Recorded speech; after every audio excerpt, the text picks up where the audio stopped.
Bonsoir chers amis, nous sommes heureux de nous retrouver ce soir et d'ensemble pouvoir partager la parole de Dieu.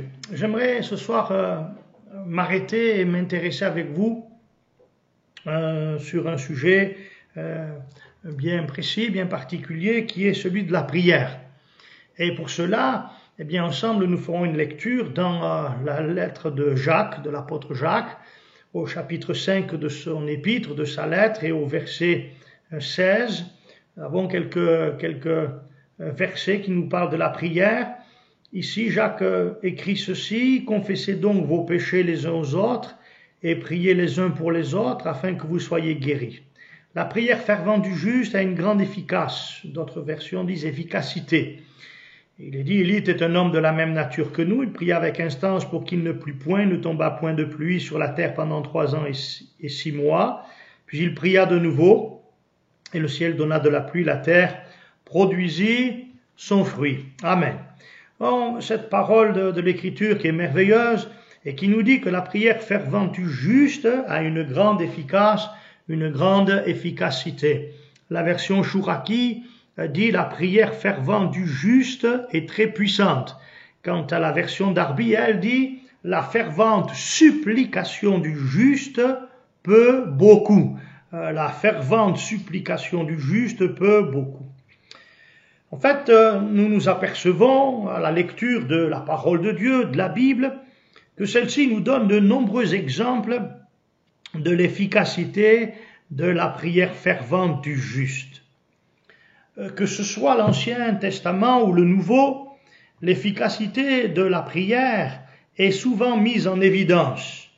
Et il me semble que cela, eh bien, est indiscutable lorsque nous croyons, bien sûr, la parole de Dieu. L'histoire d'Israël et l'histoire de l'Église est aussi une démonstration de la réalité, de l'efficacité de la prière. Que ce soit dans l'histoire d'Israël ou que ce soit dans l'histoire de l'Église depuis 2000 ans, de nombreuses personnes ont fait l'expérience de l'efficacité de la prière. De cette parole de l'Écriture, la prière fervente du juste a une grande efficacité. Et pourquoi cela?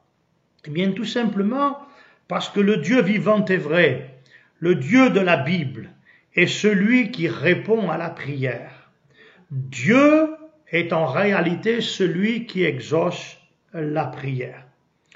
Jonas, le prophète, disait ceci: « Dans ma détresse, j'ai invoqué l'Éternel, et il m'a exaucé. » Jonas, chapitre 2, verset 3. Plus loin encore, il dit ceci: « Quand mon âme était abattue au-dedans de moi, je me suis souvenu de l'Éternel, et ma prière est parvenue jusqu'à toi dans ton saint temple. » Jonas au chapitre 2 et au verset 8.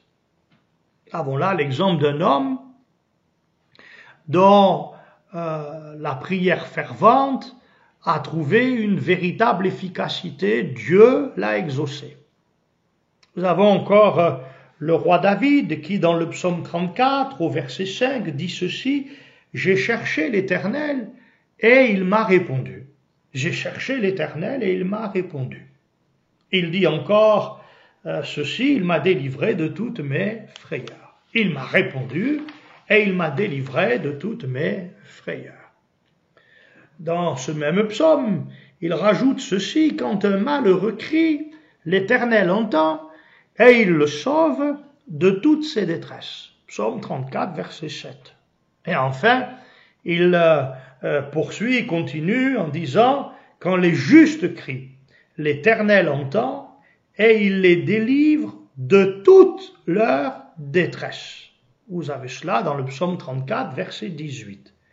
Nous pouvons dire au travers de ces deux exemples que sont David et Jonas, il y en a de nombreux autres dans la parole de Dieu, nous pouvons dire eh bien qu'il est dans la volonté de Dieu d'exaucer la prière, de répondre à la prière. Alors, une question peut se poser ce soir, et il me semble qu'il est nécessaire peut-être de se la poser, c'est qu'est-ce qui fait que parfois la prière devient inefficace. Comment se fait-il alors que quelquefois il semblerait que Dieu n'exauce pas la prière? Il peut y avoir différentes raisons à cela. Prenons l'exemple de ce que la Bible dit dans le livre des Proverbes au chapitre 28. Le livre des Proverbes au chapitre 28 et au verset 9. Écoutez ce qu'affirme l'Écriture. Elle dit, si quelqu'un détourne l'oreille pour ne pas écouter la loi, sa prière même est une abomination. Si quelqu'un détourne l'oreille pour ne pas écouter la loi, sa prière même est une abomination. Nous avons devant nous là, l'exemple de quelqu'un dont la prière ne peut être exaucée puisque l'Écriture affirme que sa prière est devenue une abomination. Et elle est devenue une abomination dans le simple fait que celui qui l'adresse à Dieu, c'est détourner l'oreille pour ne pas écouter la loi. Nous avons là quelqu'un qui s'obstine à ne pas vouloir obéir à Dieu, à ne pas vouloir obéir à sa parole. Il ne veut pas se soumettre au commandement du Seigneur. Il refuse l'enseignement que donne la parole de Dieu. Il transgresse volontairement la parole de Dieu. Vous savez que la Bible dit que le péché, c'est la transgression des commandements de Dieu. Ainsi, celui qui agit de cette manière, qui détourne l'oreille pour ne pas écouter la loi, se retrouve dans la position de quelqu'un qui pêche contre Dieu. Et à ce moment-là, dit l'Écriture, sa prière devient même une abomination. C'est-à-dire que Dieu ne l'exaucera pas. La porte de l'exaucement de la prière lui est alors fermée. Vous vous rappelez peut-être de ce que va dire l'aveugle de naissance qui a été guéri par le Seigneur. Il dira ceci à tous ceux qui lui demandaient raison de sa foi, qui voulait savoir comment il avait été guéri, par qui il avait été guéri. Il dira à toutes ces personnes, nous savons que Dieu n'exauce pas les pécheurs. Mais si quelqu'un l'honore et fait sa volonté, c'est celui-là qui l'exauce. Jean chapitre 9, verset 31. Le péché peut donc être un obstacle à l'efficacité de la prière. Vous vous rappelez peut-être cette parole de Jésus. Il dit devant le tombeau de Lazare qu'il va ressusciter ensuite d'entre les morts. Il dit pour moi, parlant à Dieu, il dit pour moi, je savais que tu m'exauces toujours. Et cela dans Jean chapitre 11, verset 42. Pour moi, je savais que tu m'exauces toujours. Mais écoutez ce qu'il affirme également. Il dit également dans Jean chapitre 8, verset 29, il dit « Le Père ne m'a pas laissé seul, parce que je fais toujours ce qui lui est agréable. » Le Père ne m'a pas laissé seul, parce que je fais toujours ce qui lui est agréable. Et c'est pourquoi alors il peut affirmer devant le tombeau de Lazare, « Pour moi, je savais que tu m'exauces toujours. » Il n'y avait en lui rien qui pouvait faire obstacle à sa prière. Le péché ne l'avait pas atteint, ne l'avait pas touché, et à cause de cela, il avait cette assurance que le Père pouvait toujours l'exaucer, et qu'il le ferait. Vous me direz peut-être alors, mais comment allons-nous faire, nous qui sommes tous des pécheurs, puisque la Bible affirme que nous sommes tous des pécheurs, privés de la gloire de Dieu. La Bible dit que si nous sommes des pécheurs, bien nous avons trouvé au travers de Jésus et de l'œuvre accomplie par le Seigneur à la croix du Calvaire, cette œuvre d'expiation, nous avons trouvé le pardon de nos péchés. C'est parce que nous sommes pardonnés par la foi en Christ que nous sommes réconciliés avec Dieu par le moyen de la croix, que nous avons été justifiés par Dieu de tout ce dont nous pouvions être justifiés par nous-mêmes, par nos efforts, par l'observation de je ne sais quoi. C'est parce que nous avons été justifiés par le sang de Christ qu'aujourd'hui, dans sa grâce, Dieu peut exaucer nos prières. C'est pourquoi nous sommes appelés à prier même dans le nom de Jésus. Si nous avons péché, bien il y a une solution à la croix du calvaire. Cette solution, c'est le sang de Christ qui nous lave de tout péché. C'est ce pardon qui nous est accordé au travers de l'effusion du sang de Christ. Et c'est pourquoi, nous pouvons avoir l'assurance que Dieu nous exauce dans nos prières.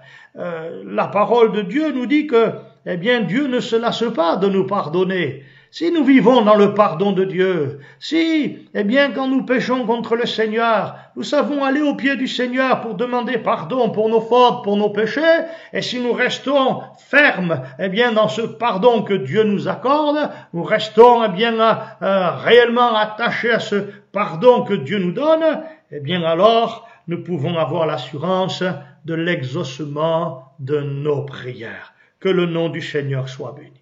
Il y a un autre point qui peut être intéressant et qui se trouve être comme un obstacle à nos prières. Jacques, en parle dans sa lettre au chapitre 1er, la lettre de Jacques au chapitre 1er, verset 5. Jacques dit, si quelqu'un d'entre vous manque de sagesse, qu'il la demande à Dieu, qui donne à tous simplement et sans reproche, elle lui sera donnée, mais qu'il la demande avec foi, sans douter. Car celui qui doute est semblable au flot de la mer agité par le vent et poussé de côté et d'autre, qu'un tel homme ne s'imagine pas qu'il recevra quelque chose du Seigneur. Qu'il demande sans douter, qu'il demande avec foi. Nous devons prier en croyant que Dieu va exaucer nos prières, que Dieu va répondre aux cris de notre cœur. Nous ne devons pas douter. Nous ne devons pas douter de la volonté de Dieu de répondre à nos prières. Voyez-vous, c'est important. Rappelez-vous cet homme qui vient vers Jésus et qui lui dit, Seigneur, si tu le veux, tu peux me purifier. Et Jésus lui a dit, je le veux, sois pur. Et il croyait que le Seigneur pouvait, il a peut-être pensé que le Seigneur ne le voulait pas, mais il était dans la volonté de Dieu de répondre à sa prière. Alors, ne doutons pas de la volonté de Dieu de répondre à nos prières. On peut douter aussi de son amour. On peut, avoir le sentiment que Dieu ne veut plus exaucer nos prières ou que Dieu ne veut pas nous exaucer parce que son amour pour nous, n'est plus assez grand. L'amour de Dieu est toujours le même, il ne change pas, il ne varie pas. Dieu nous aime d'un amour éternel, il nous a toujours aimés et il nous aimera toujours. Et c'est à cause de cet amour parfait, de ce grand amour qu'il a pour nous, que Dieu veut et peut nous exaucer. Alléluia. Alors quand nous prions, nous ne doutons pas de l'amour de Dieu, c'est l'amour d'un Père, un amour incomparable, un amour que l'on ne peut mesurer. C'est un amour qui est parfait, qui est illimité. Et c'est à cause de cet amour que Dieu a la volonté de nous exaucer et d'exaucer chacune de nos prières. Ne doutons pas aussi de son pouvoir, de sa puissance. Ne doutons pas de son pouvoir, de sa puissance. Seigneur, si tu peux quelque chose, dira un homme, viens à notre secours. Jésus lui a dit, si tu peux, tout est possible à celui qui croit. Si tu peux. Un jour, Jésus a demandé à deux aveugles qui lui demandaient le secours, qui lui demandaient la guérison. Il leur a dit, croyez-vous que je puisse faire cela? Ils répondirent, oui Seigneur, nous le croyons. Et les deux aveugles ont été guéris par le Seigneur. Ils n'ont pas douté de la puissance et du pouvoir de Dieu de répondre à leurs prières. Alors, ne doutons pas de la puissance de Dieu, du pouvoir illimité de Dieu. Dieu peut répondre à notre prière. Il a le pouvoir d'y répondre. Et puis, ne doutons pas non plus de sa fidélité. Il se peut que quelquefois Dieu tarde à nous répondre. Alors persévérons dans la prière, car Dieu est fidèle pour agir selon toutes ses promesses. Quelquefois, Dieu n'agissant pas, immédiatement, et laissant le temps passer quelque peu, on pourrait imaginer que Dieu ne voudra jamais nous répondre, et que Dieu ne voudra jamais exaucer notre prière. Mais Dieu est fidèle pour répondre à nos prières. Ne doutons pas de la grande fidélité de Dieu. Le prophète Jérémie disait, « Oh, que ta fidélité est grande! Oh, que ta fidélité est grande! » Alors ne doutez pas de la grande fidélité de Dieu. Si Dieu vous a promis, si Dieu a fait des promesses, eh bien que vous priez pour que ces promesses se réalisent dans votre vie, même si ces promesses tardent à se réaliser, à s'accomplir, ne doutez pas dans votre cœur de la fidélité de Dieu. Dieu, dans sa fidélité immense, eh bien répondra et exaucera votre prière. Puis nous avons aussi un autre aspect qui est important de voir. Dans Jacques au chapitre 4 et au verset 3, Jacques dit, vous demandez, vous ne recevez pas parce que vous demandez mal, dans le but de satisfaire vos passions. Vous demandez et vous ne recevez pas parce que vous demandez mal, dans le but de satisfaire vos passions. La version Semeur dit, vous demandez avec de mauvais motifs. Vous voulez que vos demandes servent à votre propre plaisir. Et la version Français courant dit, parce que vos intentions sont mauvaises, ce que vous demandez, vous voulez l'utiliser pour votre propre plaisir.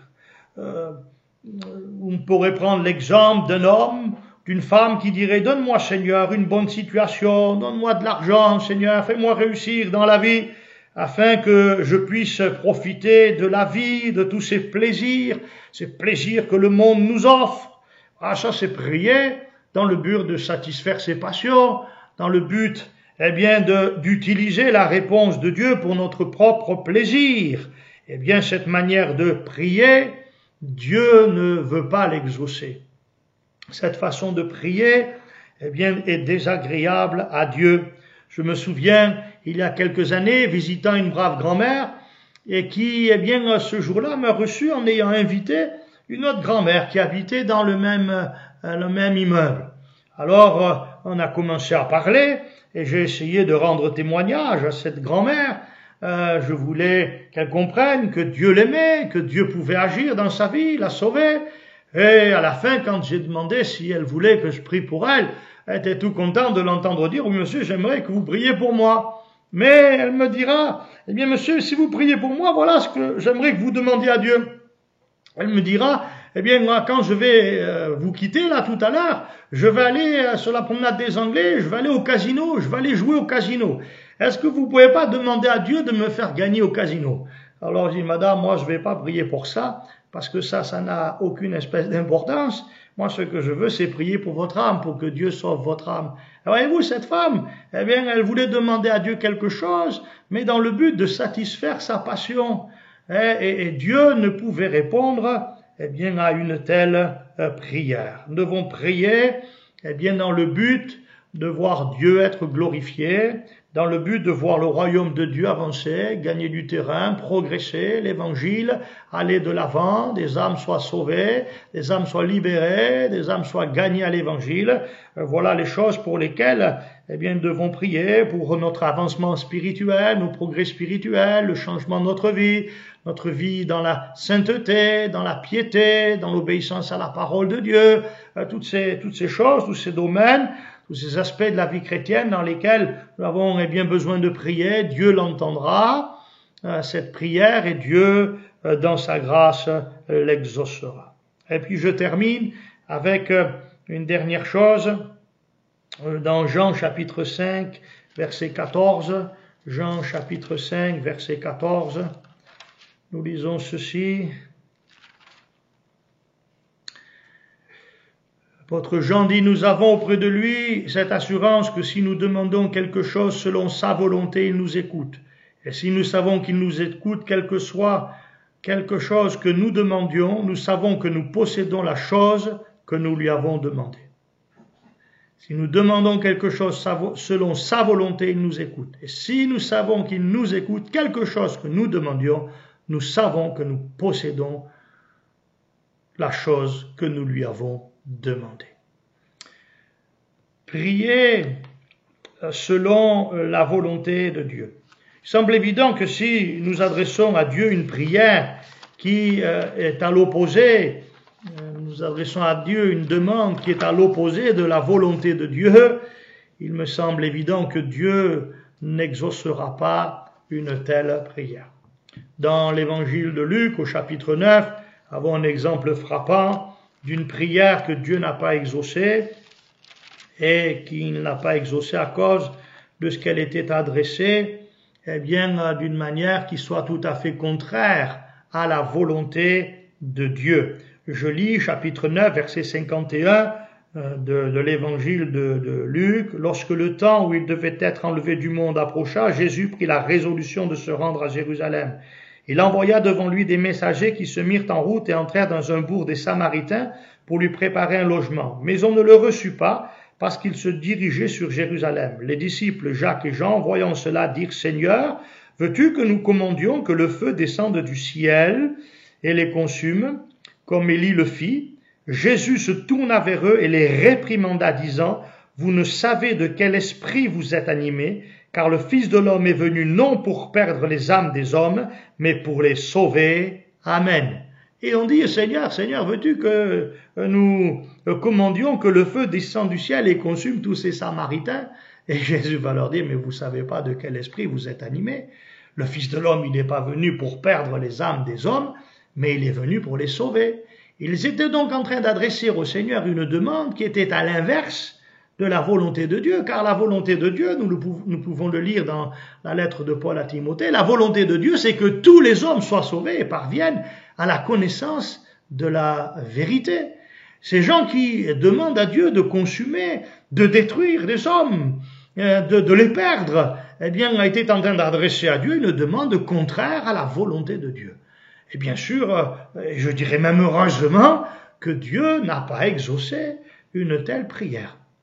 Nous devons prendre garde à ce que nous demandons à Dieu, car il faut que ce qu'on demande à Dieu soit quelque chose qui corresponde à la volonté de Dieu, du moins qui ne sera pas contraire à la volonté de Dieu, car si je demande quelque chose qui se trouve être contraire à la volonté de Dieu, Dieu ne m'exaucera pas. Par contre, Jean, il dit que si je demande à Dieu quelque chose qui est selon sa volonté, quoi que ce soit que je demande, alors je sais que je possède la chose que je lui ai demandée. C'est-à-dire que j'ai l'assurance, et je peux avoir l'assurance que la chose qui est demandée, Dieu dans sa grâce me l'accordera.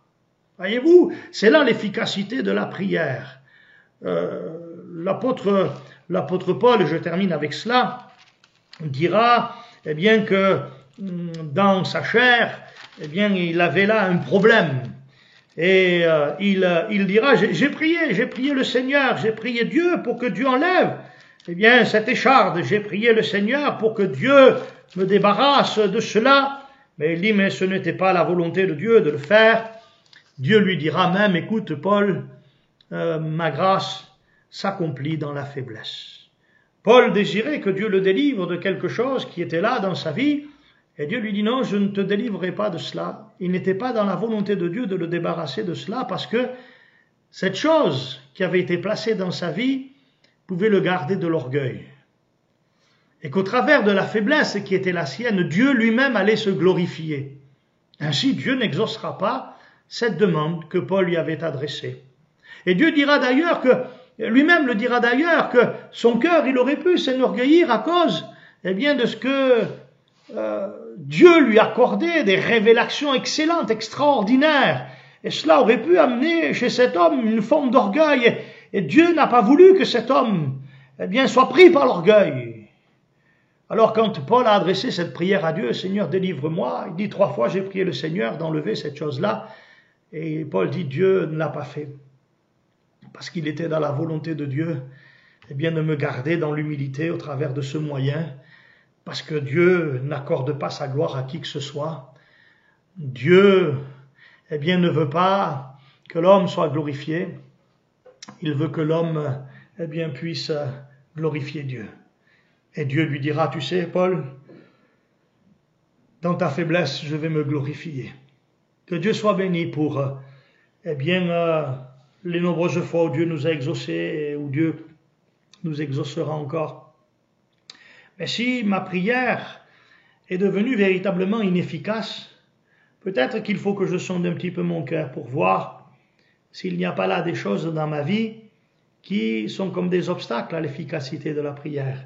Je vous ai parlé bien du péché, je vous ai parlé eh bien également du doute, je vous ai parlé des mauvais désirs, des mauvaises intentions, des mauvais motifs, des mauvais buts qui sont en moi quand je prie le Seigneur. Je vous ai parlé aussi de la volonté de Dieu, de prier selon cette volonté de Dieu. Eh bien, sondons nos cœurs, demandons peut-être au Seigneur de nous montrer si tel est le besoin, si cela est nécessaire, afin que nous puissions régler peut-être ce problème qui nous empêche d'être efficaces dans la prière et que nous puissions à nouveau retrouver l'efficacité dans la prière, car Dieu désire profondément que nous soyons efficaces dans la prière.